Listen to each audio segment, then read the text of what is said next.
आइए सुनते हैं एक सच्चे भक्त की सच्ची कहानी। नंदनार तमिलनाडु के अदनूर गांव के रहने वाले थे। वे दलित जाति से थे। वे एक जमींदार के यहाँ खेतों में मजदूरी करते थे। उनका भगवान शिव के प्रति एक गहन लगाव था।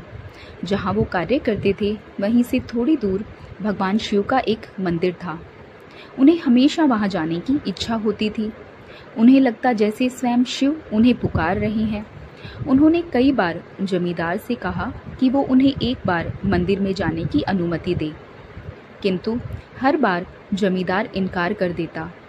कभी वह कहता खेतों में हल जोतना है, कभी कहता खाद देनी है, और हर बार उन्हें मंदिर जाने से रोक देता।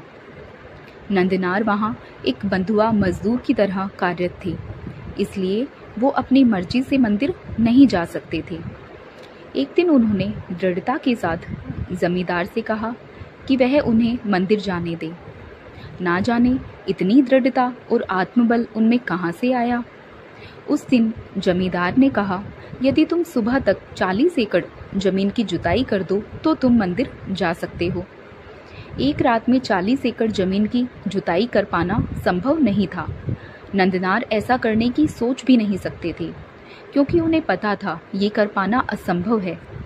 वो उदास हृदय से सो गए, किंतु जब वह सुबह उठे तो अचंभित हो गए, क्योंकि सारी 40 एकड़ जमीन जुती हुई थी।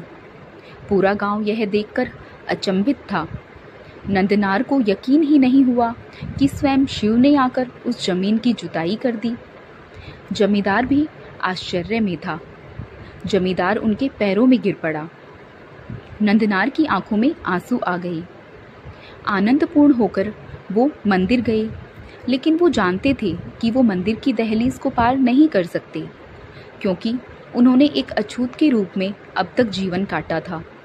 क्योंकि वे नीची जाति से थे, वे मंदिर के बाहर से ही शिव को निहारने लगे, क्योंकि वो सिर्फ एक बार शिव के दर्शन करना चाहते थे।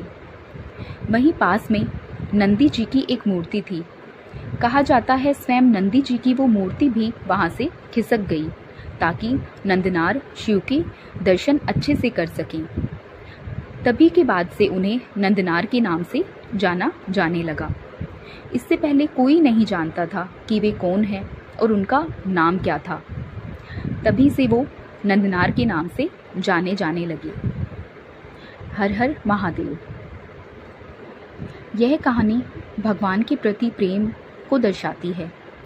इस कहानी का उद्देश्य यह है कि सच्ची भक्ति ईश्वर को अपने भक्त से मिलने के लिए मजबूर कर देती है। हम सभी धर्मों और आस्थाओं का समान रूप से सम्मान करते हैं। धन्यवाद।